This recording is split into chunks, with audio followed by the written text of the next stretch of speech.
this is old, but not World War I. This was built to keep the trenches intact because we've seen what they look like when they're overgrown. But the actual dugout is original. And this one is very mazy, and you can just see how they keep winding. It just goes endlessly.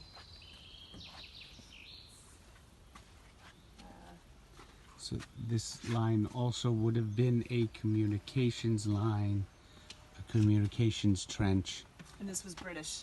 This was British. The Canadians took it from the Germans, Canadian-British. So it started out British, and then German, and then Canadian. Which is interesting how they take over even the trenches. Jumping back and forth by kilometers. And this one is a really good example of how it just keeps winding. And again, the reason they were zigzagging so that if someone was able, the enemy was able to jump in to the trenches, you could not or would not have a direct line to shoot your enemy. And again, you have to picture without the trees. There were maybe stumps because everything was charred. So this was pretty open, but it's somewhat hilly. But not the trees and the tranquility of now. These arching roofs were original to the design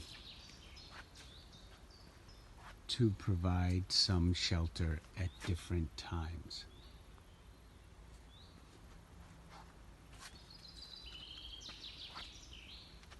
So what we've learned is that there were variations on this trench warfare design, installation, and upkeep.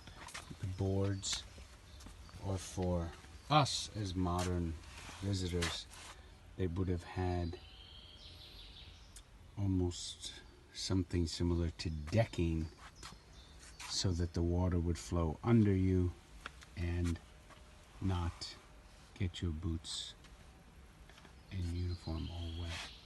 And also this was somebody's land, so when people came back to their land, the farmers, they would have to fill in these trenches, but this individual chose not to and kept it as it was. But most people had to fill it in, or they just left it. He kept it as it was and very quickly started making money as people came back to the fields to see what the war was like. And he also has quite a collection of everything.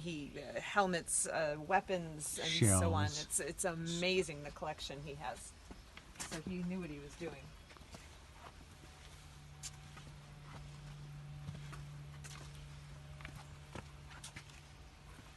And this is one of the longest I've ever seen on this trip. It might not be in the best condition, but it certainly is an excellent example of what these trenches would have been like.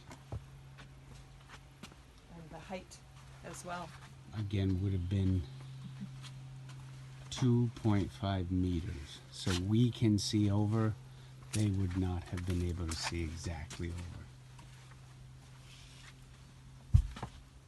And you gotta lower your head or else you hit it.